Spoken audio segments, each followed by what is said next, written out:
Assalamualaikum warahmatullahi wabarakatuh. Salam bahagia, salam sejahtera, salam putri Cempa, cerdas, cantik, mandiri, proaktif, dan agamis. Teman-teman, kita tahu bahwa awal mula para pejuang agama di Indonesia, dulu dari negara-negara Jazirah Arab, dari Hindia, dari Belanda, itu semua adalah berdagang. Jadi mereka datang ke Indonesia mensiarkan agama Islam, mereka datang ke Indonesia menjajah, mencari sumber daya alam yang bisa diperdagangkan. Semuanya itu profesinya dulu, nawaitunya adalah berdagang. Dan dalam sejarah Islam atau tarikh Islam, Rasul sendiri sejak kecil juga belajar berdagang.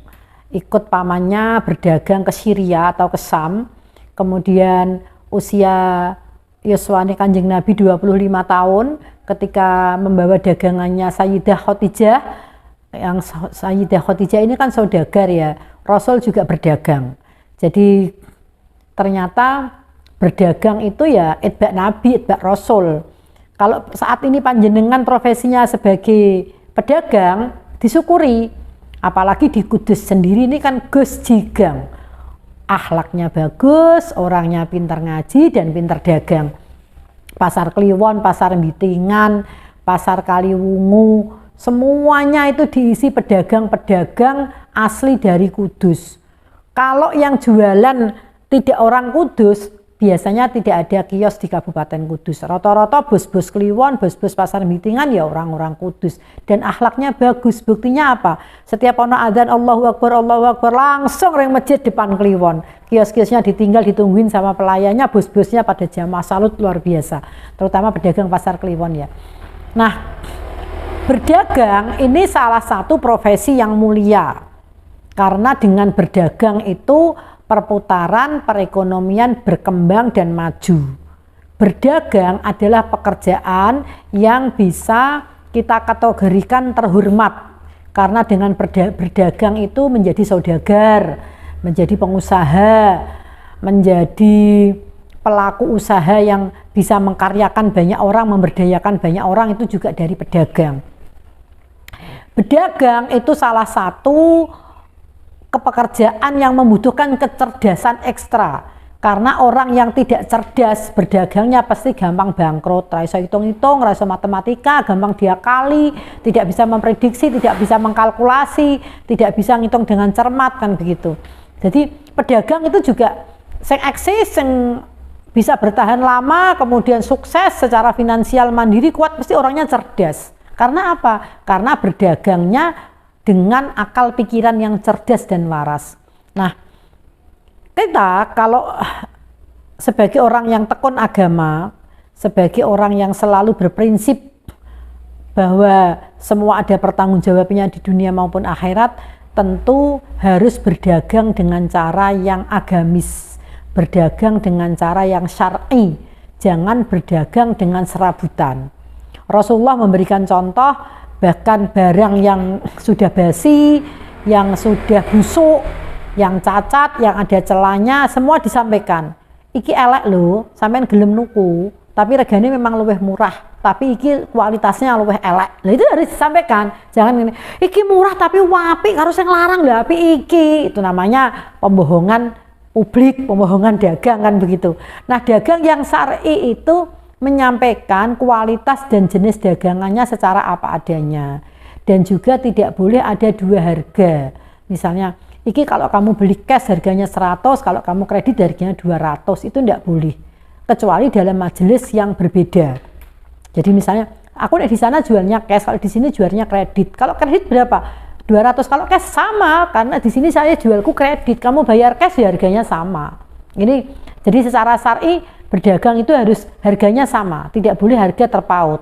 Sehingga misalnya apa itu harganya 100 ya tetap dibayar cash ya 100, di kredit harus tetap 100. Tidak boleh dalam satu majelis itu ada akad-akad yang berbeda.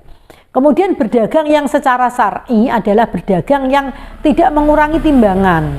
Jadi misalnya di packing yang bagus, packagingnya diisi isi bersih 1000 gram, ternyata cuma 8 on misalnya. Ini juga nggak boleh, karena berarti ini tidak jujur ya. Wong isine meng 8 on kok dihitung 1000 gram. Loh lah, tapi kan kemasannya 2 on Bu. Nah, berarti ada berat bersih, ada neto, ada berat kotor. Harus dijelaskan supaya pembeli itu tidak kecewa. Terus kemudian berdagang yang syar'i juga mengambil keuntungan atau profit itu wajar, standar dan proporsional. Jangan berlebihan. Mosok kulaan 100 adole 400. Ya maksimal misalnya kulaan 100 adole 200 nggak apa-apa. Misalnya ongkos transportasi nih 20.000, kemudian ongkos packagingnya 20.000, ongkos karyawannya 20.000 misalnya. Atau kalau tanpa ongkos-ongkos ya adol 100, kulaan 100 adoli 120. Wajar lah, untung 20% itu sudah banyak sekali. Kalau kuantitinya banyak ya untungnya cuma 5-10% maksimal. Jadi jangan kemudian mengambil keuntungan yang tidak wajar karena pasti hasilnya tidak baik. Selain orang yang beli itu kecewa dan tidak mau kembali lagi, juga dapat rezekinya kurang berkah. Dagang yang syar'i pun kalau bisa harus tidak merugikan alam lingkungan. Misalnya contoh kita berdagang ikan atau ayam atau daging, tapi kita seenak sendiri melempar kotoran-kotoran hewan yang kita jual itu sehingga merugikan sekitarnya. Ini juga membuat ekosistem yang ada di sekitar kita ini, baik manusia maupun hewan, yang buat sak kaleme dhewe ambune enak-enak ganggu lingkungan. Ini juga mengurangi keberkahan. Berdagang yang syar'i tidak boleh memperjualbelikan kotoran. Jadi ora oleh dodol telek, ora oleh dodol kotoran, ora oleh dodol geteh. Kemese darah kok diadai nek nggon kertas plastik terus dikemasi didol, itu tidak boleh karena menjijikkan. Jadi kira-kira, tapi kalau kotoran ayam itu kok dijual, Bu? Itu yang dijual bukan kotorannya, tetapi ongkos angkutnya. Kalau kotorannya diambil, tapi kan orangnya yang ngambil diopai. Orangnya ngangkut pakai mobil diopai, bukan teleknya yang dijual, tetapi ongkos angkut dan ongkos tenaganya. Enggak apa-apa, boleh. Jadi tinggal bagaimana kita mendefinisikan apa sih jenis dagang kita, apa yang harus dibayar, itu jenisnya apa, itu disepakati kedua belah pihak. Dan dagang syar'i itu akad jual belinya harus jelas. Aku beli ini harganya segini, berat bersihnya segini. Nanti kalau misalnya ada komplain atau kurang bagus bisa dikembalikan atau bisa diretur.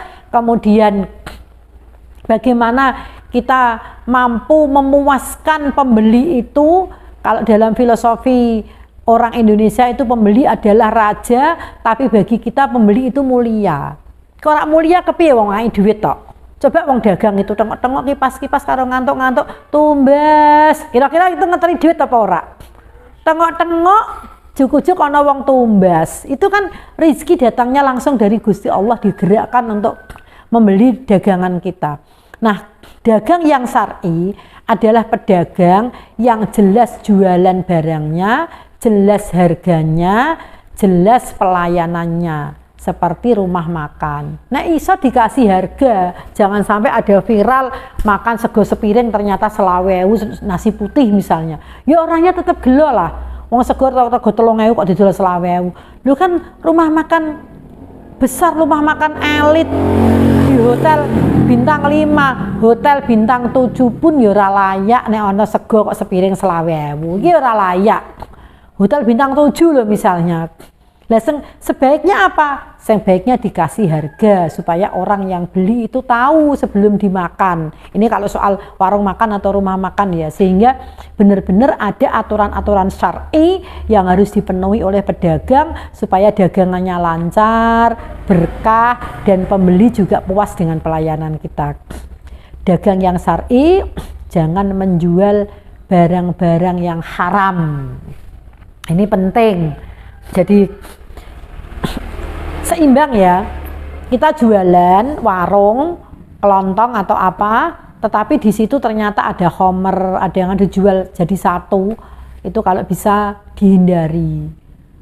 Lah terus ternyata yang laku banyak kok. Yang cari minum-minuman keras itu banyak kok. Lah masa kita mau mencampur adukkan? Kalau memang kita mau dagang seperti itu, risikonya juga besar loh, karena itu melanggar aturan pemerintah, melanggar aturan negara. Jualan narkoba, jualan minuman keras, jualan senjata apa beracun, misalnya obat-obat yang mematikan, naudzubillah min dzalik. Hati-hati, itu bukan berdagang secara syar'i. Kalau kita sudah yakin menjalankan agama dengan baik dan benar, perdagangan itu harus dihindari. Sebaiknya berdagang dengan syar'i, jelas barangnya, jelas harganya, jelas pelayanannya, dan hasilnya dinikmati, jelas keberkahannya. Salam bahagia, salam sejahtera, salam putri Cempa, cerdas, cantik, mandiri, proaktif, dan agamis. Assalamualaikum warahmatullahi wabarakatuh.